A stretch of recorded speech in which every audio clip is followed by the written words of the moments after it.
Well, picking a new president is far from the only question facing voters in November. Nevadans will pick a new senator, several other government seats, but will also have a say on several issues that'll shape our state's future. And among them, private gun sales. Brittany Edney is here to explain question 1 and why gun owners are split on which way to cast their ballot. Brittany? Dave and Denise, question 1 is a statewide ballot measure that, if passed, would require an unlicensed seller who wants to sell or transfer a firearm, to go through a federally licensed gun dealer. So say if a friend wanted to sell you an old hunting rifle or a handgun, that sale or transfer would have to go through a federally licensed gun dealer so they can run a background check on the potential buyer.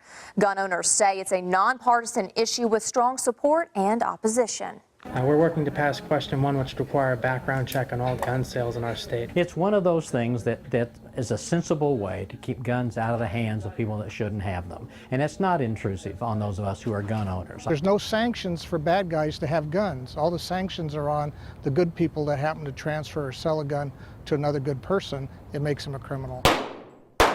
Supporters in opposition to question 1, the background check initiative, agree on one thing. They want guns to stay out of the hands of criminals. But whether or not this ballot initiative will impact that is subject of debate. Right now we have a loophole that those who should not have firearms use to get them, and we need to close that. The FBI statistics have shown most guns used in crime are either stolen or they're bought through illegal gun dealers. This background initiative will have nothing to do with stopping anything. Currently, criminal background checks are required on all sales by licensed dealers, but guns bought from an unlicensed dealer, like at a gun show, for example, don't need a background check.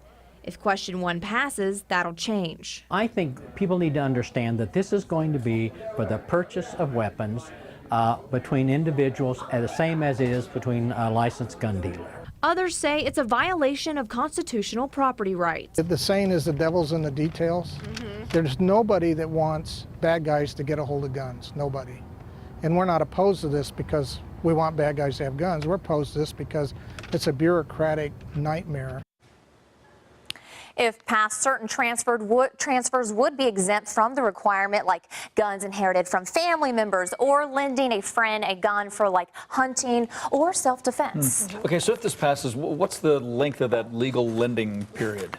Okay, so there is an expectation that after an event that you would return the gun. Say if you lend a friend a gun to go hunting or at a competition, something like that. So short term, tight, yeah. you would have the expectation of returning it when you are done. Okay.